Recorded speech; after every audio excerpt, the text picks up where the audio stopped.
Thank you, Senator White. Senator Fulton gets on my nerves sometimes. We're not talking about mixing mortar or building a building or trying to impress people with data, data, data. And you know why he got on my nerves? Because he said we don't have information with the roads department, but he voted for all those road department propositions. And he voted against efforts to take money from the roads department. So their morality is flexible. Now, he might be an engineer, but that doesn't impress me. And I've gone along and I've shot the breeze with him. And he was the one who emphasized to me that he's a minority group member.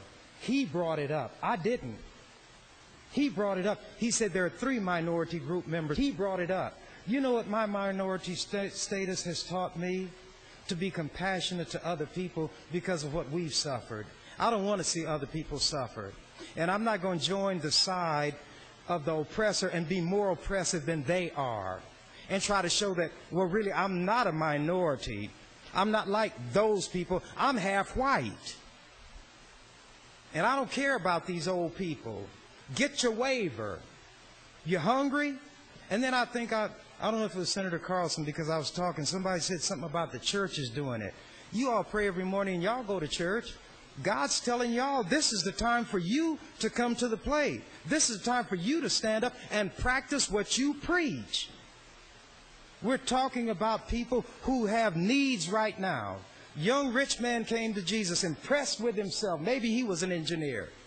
And say, what must I do to enter the kingdom of heaven?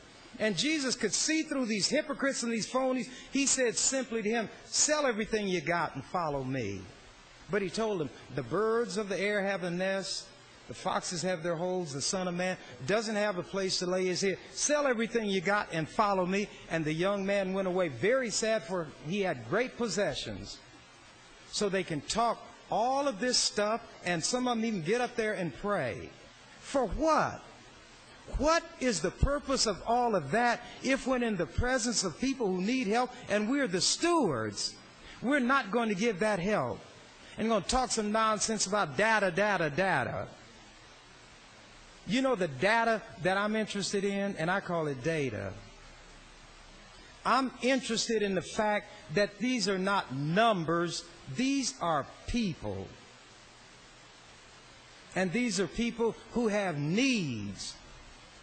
And we're in a position to minister to the needs of those people. 1 minute. And there comes a time when our humanity should shine forth. I think he's a Catholic. He always has that icon of a woman with a naked son on her lap, sitting up here like the hypocrites, showing everybody, I'm religious. I'm a Catholic. Well, he ain't a Catholic like what I was taught Catholics were when I was going to a Jesuit university. And you know why I talk like this? Because I'm fed up with it. We need to help those who need the help. You think I'm rough in what I say?